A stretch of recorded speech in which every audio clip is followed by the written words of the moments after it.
السلام علیکم ورحمۃ اللہ وبرکاتہ۔ ناظرین، میں ہوں وسیم اکرم مہر، اور آج ہم انصاف کے اوپر مبنی قصہ آپ کے ساتھ شیئر کریں گے کہ مغربی ریاستیں آج جو ہم سے آگے ہیں ان کی اصل وجہ کیا ہے کہ آج وہ اتنے ترقی یافتہ ہیں۔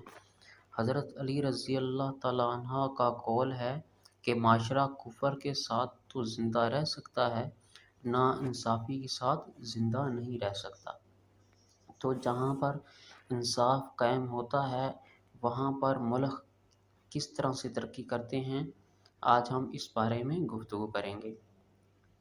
تو ناظرین، امریکہ کا ایک صوبہ ٹیکساس، اس کے ایک چھوٹے سے شہر میں ایک کارلا نامی دھندا کرنے والی عورت رہتی تھی۔ بچپن ہی سے وہ اپنی ماں کے ساتھ آتی جاتی تھی اور اپنی ماں کے ہی نقش قدم پر چلنے لگ گئی۔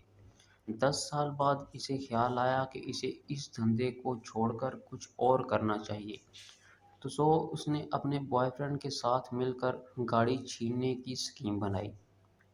موقع واردات پر مزاحمت ہوئی اور کارلا اور اس کے بوائے فرینڈ نے امریکی جوڑے کو گھبرا کر قتل کر دیا۔ کچھ دنوں بعد دونوں پکڑے گئے۔ عدالت نے موت کی سزا سنا دی۔ پھر اپیلوں کے چکر میں کافی عرصہ گزرتا گیا۔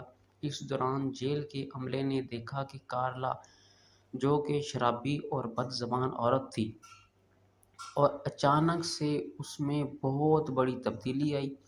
اس نے بائبل کی اسٹڈی شروع کر دی اور اس کی زبان بھی صاف ہو گئی اور اس کا اخلاق بہت ہی اچھا ہو گیا۔ وہ اکثر اپنے سیل میں بائبل رکھتی اور لوگوں سے ملنا جلنا بھی اس نے بند کر دیا اور بات چیت بالکل ختم کر دی۔ 1 سال بعد وہ بہت بڑی معلمہ بن گئی، ایسی معلمہ کہ جس کے لفظوں میں تاثیر تھی۔ اس میں جیل میں ہی تبلیغ شروع کر دی اور عبادت و ریاضت کو اپنا معمول قرار دے دیا۔ جیل میں کئی لوگوں کی زندگیاں بدل کے رکھ دیں، اور جو لوگ اس کو قاتلہ، سنگ دل، شرابی، نشئی، بد چلن عورت کہتے تھے اور ایسے دیگر مختلف القابات سے نوازتے تھے، وہ اس کے پیچھے جیل میں چلنے لگے، مانو کہ جیسے جیل میں کوئی روحانی انقلاب برپا ہو گیا ہو۔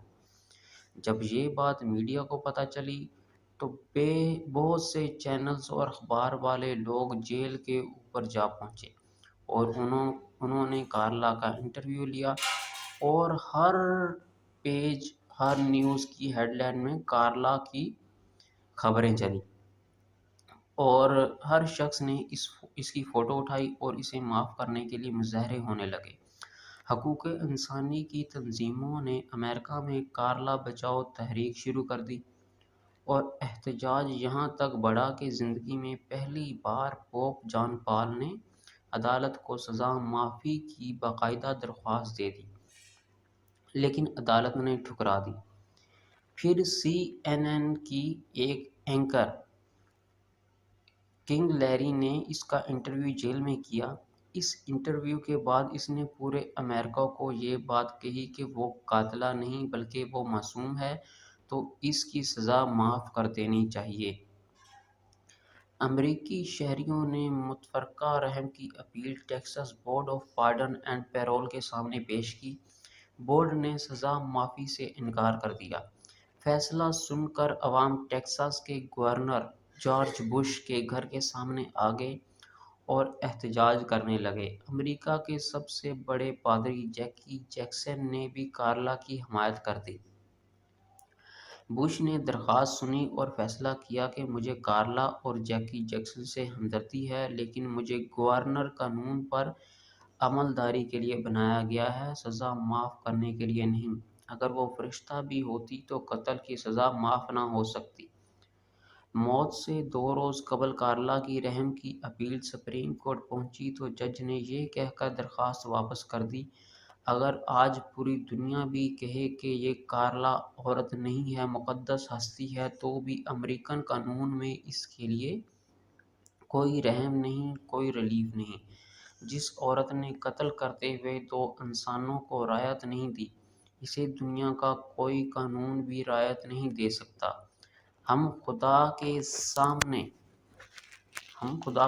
ان دونوں لاشوں کے جواب دہ ہیں جنہیں کارلا نے مار ڈالا۔ تو ناظرین، پھر کارلا کو زہر کا انجیکشن دے کر اسے سزائے موت دے دی گئی، اور یہی وجہ ہے کہ آج امریکہ جیسا ملک ہم سے کوسوں میل آگے ہے، اور ہمارے معاشرے کا یہ المیہ ہے کہ اگر کسی کے پاس پیسہ ہے تو وہ پیسے کے زور پر انصاف خرید لیتا ہے اور غریب کو رسوا کر دیتا ہے، چاہے وہ بے گناہ ہی کیوں نہ ہو، اور اگر کسی کے پاس سیاسی اثر و رسوخ ہے تو وہ سیاسی اثر و رسوخ کے بدلے لوگوں کے اوپر ظلم و بربریت کے پہاڑ توڑ دیتا ہے، اور کوئی پوچھنے والا نہیں۔ تو یہی وجہ ہے کہ ہم آج دوسرے ممالک سے بہت ہی پیچھے ہیں۔ دعا ہے کہ اللہ تعالی ہمارے ججز کو بھی انصاف کرنے کی توفیق بخشے تاکہ ہمارا معاشرہ بھی دوسرے لوگوں کی طرح ترقی کر سکے۔ خدا حافظ، پھر ملیں گے ایک نئی ویڈیو کے ساتھ۔